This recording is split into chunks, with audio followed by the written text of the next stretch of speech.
Ladies and gentlemen, welcome to the bold analysis. Uhuru Kenyatta has caught William Ruto off guard.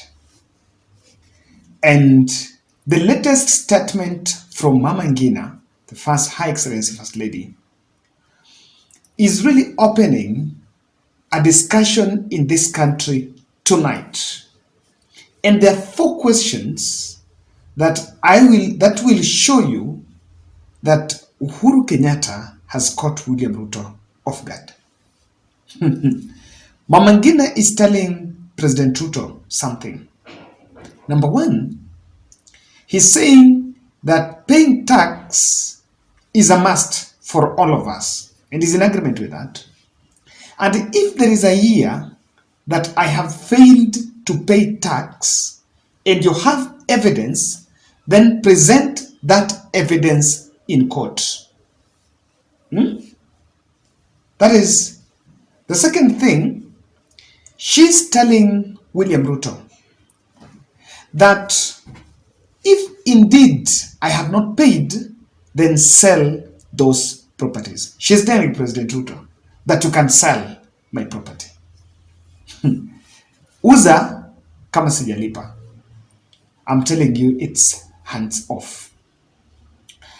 The question of the tax, I have to tell you here, the framers, or rather the brain behind it, the target was Uhuru Kenyatta, Uhuru the president.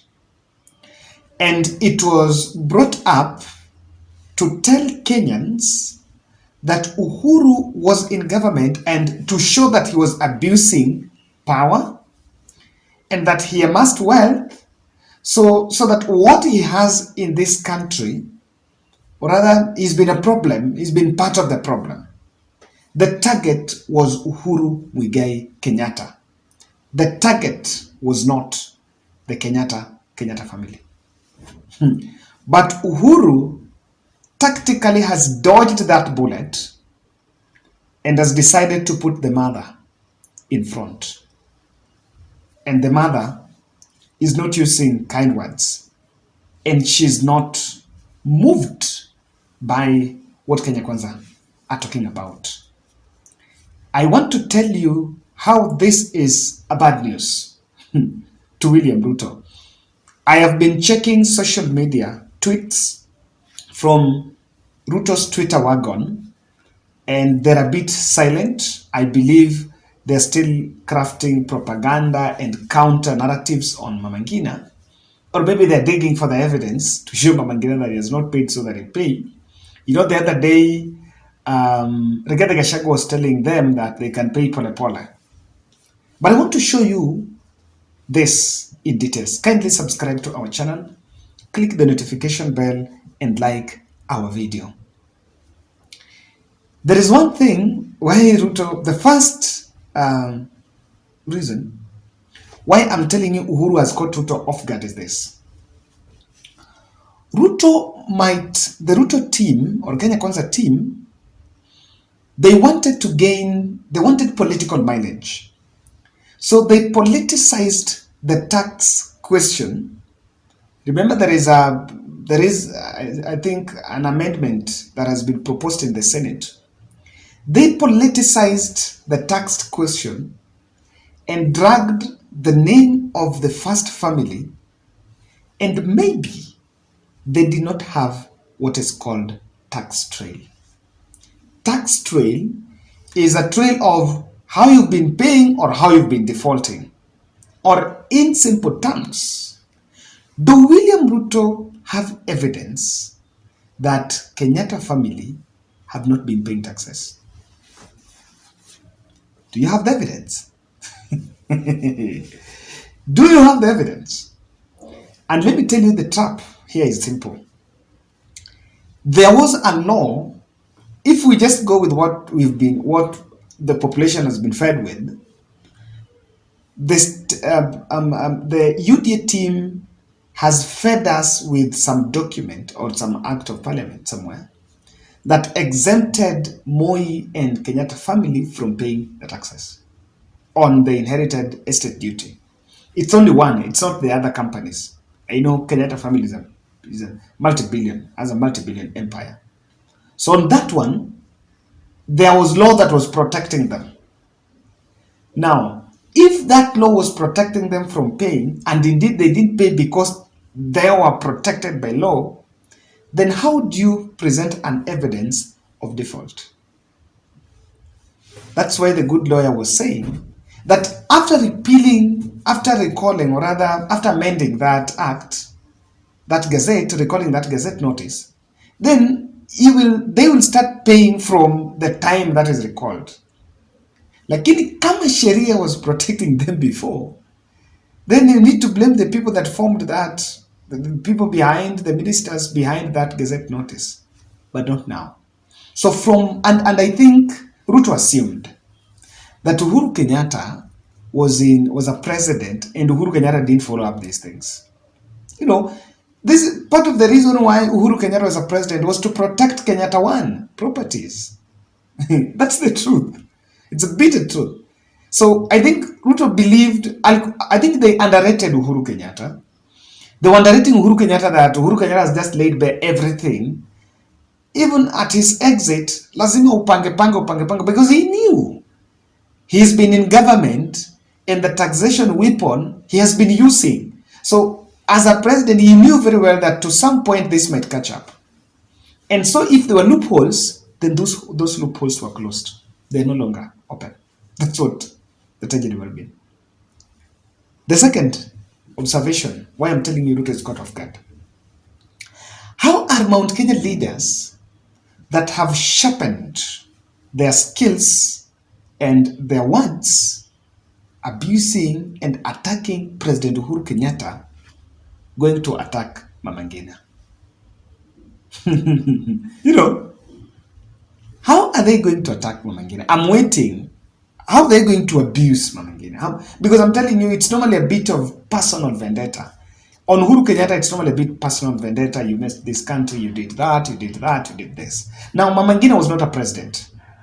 Mama Ngina was not the target. But now she's the person talking. Uhuru is quiet. So, are we going to call the women leaders? And I'm going to follow tomorrow, I'm going to follow the rally I will be in Kamkuji Kibera, but I will follow keen interest the rally in the Rift Valley. Who are the women leaders that will be sharpened then to respond to Mama Ngina? And how are they going to respond? Are they going to answer the questions on evidence, or they're still going to create slender stories against the family? How are they going? I'm just looking at it this way. Mount Kenya leaders, Rigathi Gachagua, has been attacking Uhuru Kenyatta family. In fact, I think at campaign alikuwa anasema babako sijui aliua nani, mwambie hata wewe usiniue.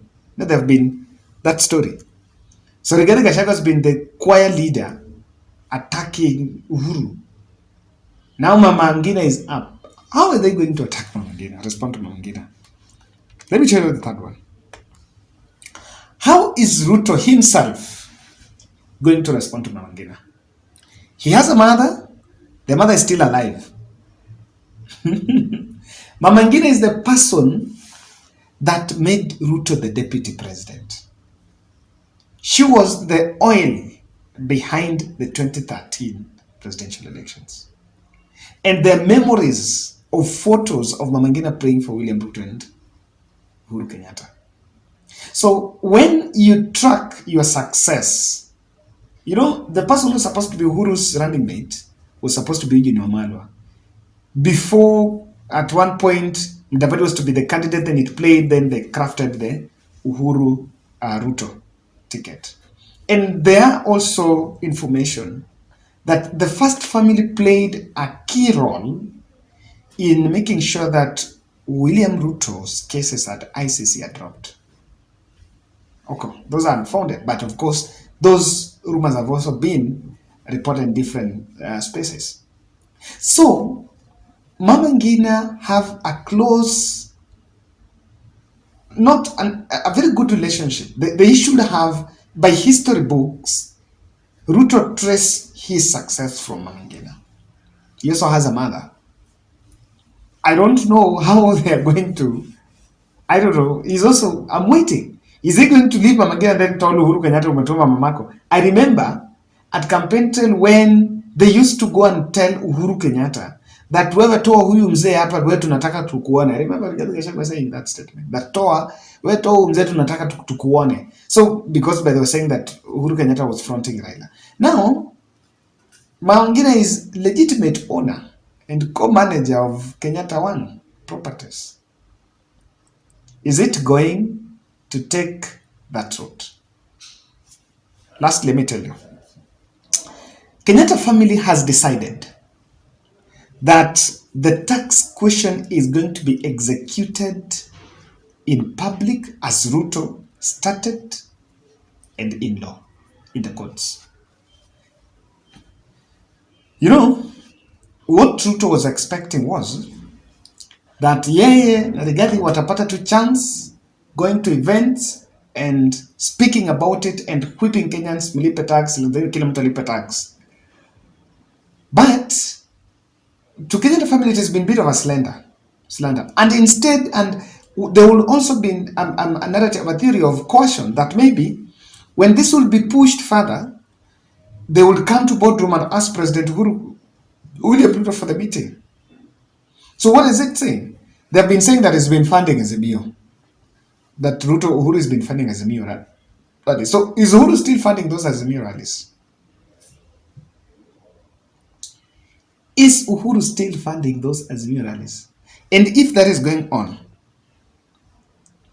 no boardroom deals. That's what Kenyatta is saying. Let's face it. If you have evidence, we are not going to sit down and discuss this. If you have evidence, go to court. And if you think, you can also take my property. Can Uhuru Kenyatta? Now, in any case that all this fails, in any case that there is evidence that Mama Ngina did not pay tax, and so there is this and that, will William Ruto sue former president? Will he close Kenyatta's businesses? What will he do? It's a war that is bigger. And it's far from its end. Tomorrow, I will delve more on this. But for now, that was my point.